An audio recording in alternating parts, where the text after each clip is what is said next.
राधिका मौसी सोने तो चली जाती है, पर उनको रात भर नींद ही नहीं आती।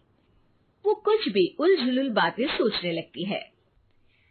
कहीं चुड़ैल की वजह से तो घर में टेंशन नहीं हो रहा, कहीं उसी की वजह से तो वो दादी नहीं बन पा रही। सुबह जब राधिका मौसी रसोड़े में छानबीन करती है तो पाती है कि नींबू का अचार गायब है। चुड़ैल नींबू का अचार ले गई। मुझे तो ठीक नहीं लग रहा कुछ। चुड़ैल को भी पता है कि जिंदगी का असली मजा तो खट्टे में ही है। राधिका मौसी झट से श्रवण को फोन कर देती है। बेटा, मुझे समस्या समझ में आ गई है। हमें एक तांत्रिक की जरूरत है। अरे क्या बोल रही हो माँ, तांत्रिक की क्या जरूरत है? आप पूजा पाठ तो कर ही रही हो ना। आलतू जलालतू मंत्र सारे फालतू जैसे कुछ मंत्र पढ़ो, चली जाएगी अपने आप चुड़ैल। अरे नहीं बेटा, कभी चुड़ैल को कम नहीं समझते। अरे तुझे पता भी नहीं चलेगा कि कभी वो छल करके काजल की जगह घर की बहू खुद बन जाएगी। क्या माँ, कुछ भी बोल रही हो? कहाँ काजल और कहाँ चुड़ैल। वैसे एक बात बताओ, काजल को अगर गाने के लिए बोल देना तो चुड़ैल काजल की आवाज सुनकर घर तो क्या धरती लोग छोड़कर चली जाएगी। तुम ना पढ़े लिखे बच्चे हर चीज को मजाक समझते हो। तुम रहने दो, मैं खुद ही तांत्रिक को बुला लेती हूँ। अच्छा सुन, शाम को इमली लेके आना। क्या है कि चटनी खाए बहुत दिन हो गए है ना।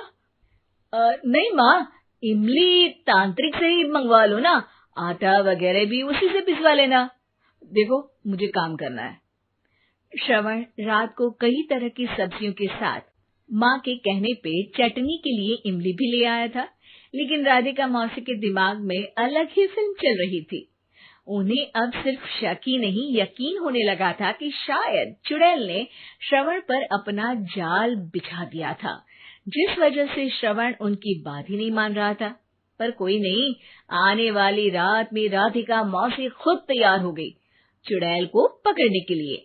रुद्राक्ष की माला, तुलसी का पत्ता, हनुमान चालीसा सब हाथ के पास ही था, बस चुड़ैल का इंतजार था। और जैसा राधिका मौसी ने सोचा था वैसा ही हुआ। वो चुड़ैल उस रात भी आई, पर वो राधिका मौसी से तेज निकली और राधिका मौसी के उससे पकड़ने के पहले ही वो भाग खड़ी हुई।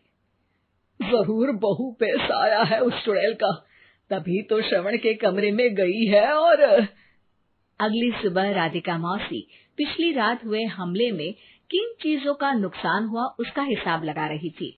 उनके खेमे से एक आम के अचार की शीशी भी गायब हो चुकी थी, और वो इमली भी जो कल श्रवण लेकर आया था। राधिका मौसी इस बारे में सोच ही रही थी कि श्रवण जल्दी से रसोड़े में आकर दवाइयों की पोटली ढूंढने लगता है। अरे बेटा, क्या हो गया? अब माँ, वो काजल की तबीयत खराब है, बहुत घबराहट हो रही है उसे। हे भगवान, मैंने पहले ही कहा था कि तांत्रिक को बुला लेते हैं, पर नहीं। अब देखो, उस चुड़ैल ने काजल को अपने वश में करना शुरू भी कर दिया है। हालांकि श्रवण भूतों में विश्वास नहीं करता था, पर अब वो भी डर जाता है और राजी हो जाता है एक तांत्रिक को बुलाने के लिए। कुछ ही घंटों में तांत्रिक आ जाते हैं और राधिका मौसी तांत्रिक जी को सब बता देती है। घोर संकट, घनघोर संकट, चुड़ैल को मारू जोर चाकट, ओम भट स्वाहा खटखा के आहा। अरे ये क्या मंत्र है? मेरे खुद के ओरिजिनल मंत्र है, कल रात को ही लिखे हैं। अच्छे लगे तो दाद चाहूंगा। एक और मंत्र सुनो। अर्ज किया है आब्राकडाब्रा, दिल्ली बम्बई आगरा, चंदा मामा सोवरले सुरन मामू जारा। ये मंत्र है? अरे कोई चालीसा वालीसा पढ़ो ना। वक्त कम है, 40 नहीं पड़ेंगे, 20-25 में काम चलाना पड़ेगा। अलग निरंजन जाके लंदन, मुफ्त का मंजान घिस मेरे नंदन। अरे जल्दी करो तांत्रिक जी, जल्दी करो। तांत्रिक अपने उल झलूल मंत्र पढ़ने लगता है। श्रवण को तांत्रिक पे शक होता है।